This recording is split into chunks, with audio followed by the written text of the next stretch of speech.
আসসালামু আলাইকুম, আমি হামিম। আজকে আমরা আলোচনা করব গতির একটা সৃজনশীল প্রশ্নের জন্য খুবই গুরুত্বপূর্ণ একটা টাইপ। তো আমরা একটু যদি ঢাকটা বোঝার চেষ্টা করি, ঢাকের মধ্যে আসলে কি বলছে একটু খেয়াল করো সবাই।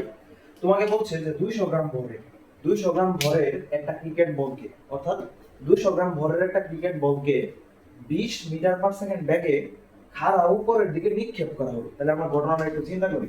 তাহলে ধরে নিলাম এটা একটা ভূমি, ঠিক আছে। তা আমরা 20, এই ভূমি থেকে আমরা কি করছি, 20 মিটার, ধরো আমি এখানে দাঁড়ায় আছি, ঠিক আছে। আমি 200 গ্রাম ভরের একটা বস্তু, একটা বল হাতে নিয়ে দাঁড়ায় আছি। এই বলটা আমি নিক্ষেপ করলাম। তাহলে নিক্ষেপের সময় আমার ব্যাগটা কত ছিল, 40 মিটার পার সেকেন্ড ব্যাগ। তাহলে আমি প্রথমে কি করলাম, একটু ভালোভাবে বোঝার ট্রাই করি। 200 গ্রাম ভরের একটা ক্রিকেট বলকে 40 মিটার পার সেকেন্ড ব্যাগে খাড়া উপরের দিকে নিক্ষেপ করলাম, ঠিক আছে। তারপর তারপর একই সাথে এখানে আমি দুইটা কাজ করছি। কি কাজ? বলছে যে ঠিক ওই মুহূর্তে, একই সময়, অর্থাৎ একই সময়, ঠিক ওই মুহূর্তে মানে কি, একই সময় আমি কি করলাম, 2 কেজি ভরের অপর একটা বস্তুকে, তাহলে এখানে ধরে নিলাম 2 কেজি ভরের একটা বস্তু ছিল। এই বস্তুটাকে আমি কি করছি, 150 মিটার উঁচু, অর্থাৎ এই টোটাল দূরত্বটা হচ্ছে 150 মিটার, 150 মিটার উঁচু একটা স্থান থেকে ফেলে দিছি। তাহলে আমি একটু জিনিসটা চিন্তা করি, দেখো, আমি একটা বলকে নিক্ষেপ করলাম, তাহলে বলটা উপরের দিকে উঠতেছে।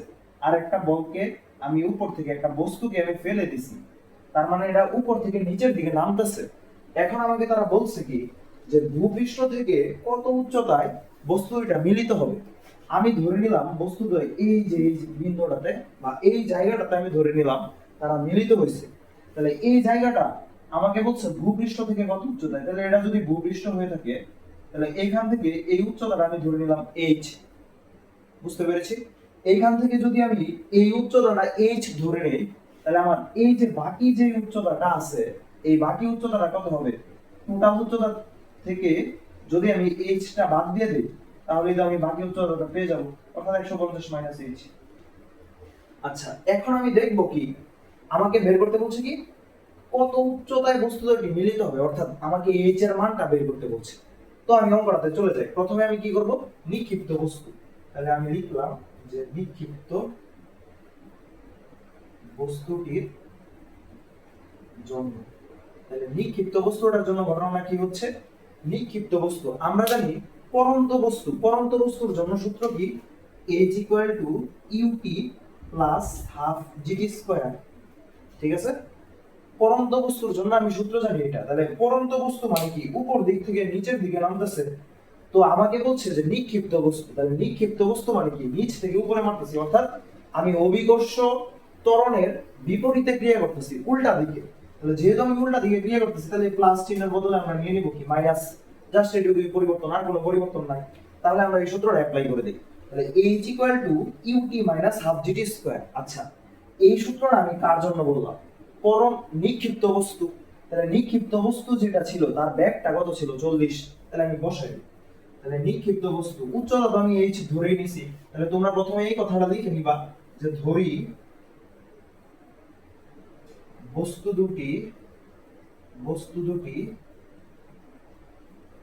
h উচ্চতায়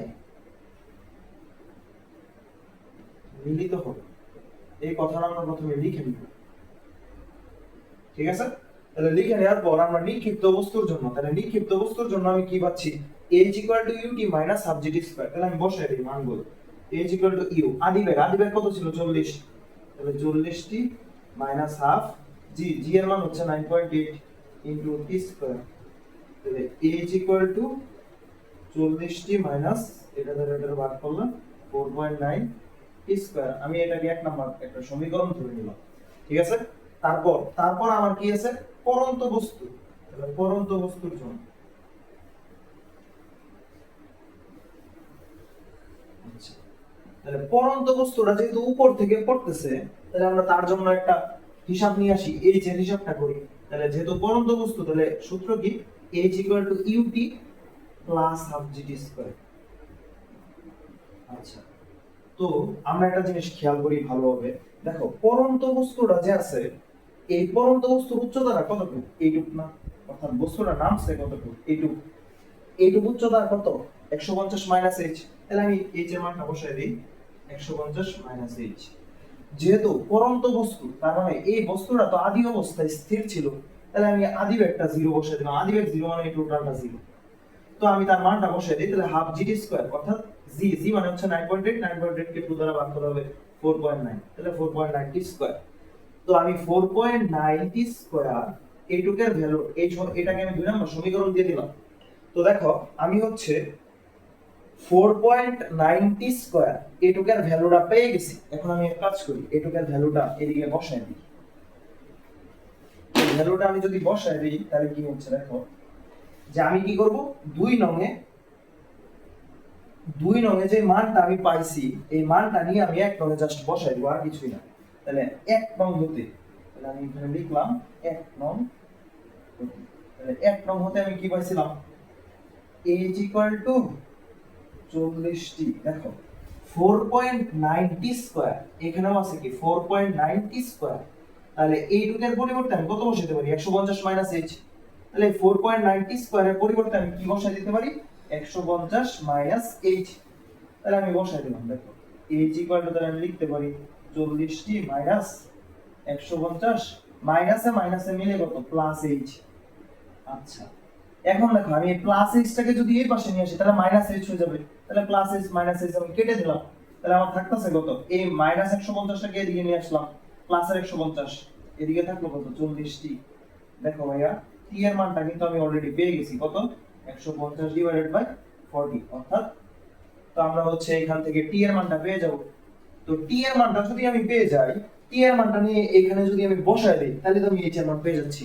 h এর মান বের করার অর্থ কি, ভূপৃষ্ঠ থেকে এই যে দেখো আমরা ধরে নিয়েছিলাম বস্তু দুটি এই উচ্চতায় মিলিত হবে। এইখানে আমরা যে টি এর মানটা পাবো, ওই টি এর মানটা যদি আমি এখানে নিয়ে বসাই দেই তাহলে কিন্তু আমি এস এর ভ্যালুটা পেয়ে যাচ্ছি, অর্থাৎ ভূপৃষ্ঠ থেকে তারা কত উচ্চতায় মিলিত হচ্ছে এটা কিন্তু আমি বের করে ফেলছি। ঠিক আছে, তো এটা খুবই গুরুত্বপূর্ণ একটা টাইপ, তোমাদের টেস্ট পরীক্ষার জন্য খুবই গুরুত্বপূর্ণ একটা টাইপ। শুধু টেস্ট পরীক্ষা না, এটা বোর্ড পরীক্ষার জন্য গুরুত্বপূর্ণ। ঠিক আছে, তো এই অঙ্কটাই আজকে তোমাদের জন্য ছিল। আলোচনা এটুকুই, ধন্যবাদ।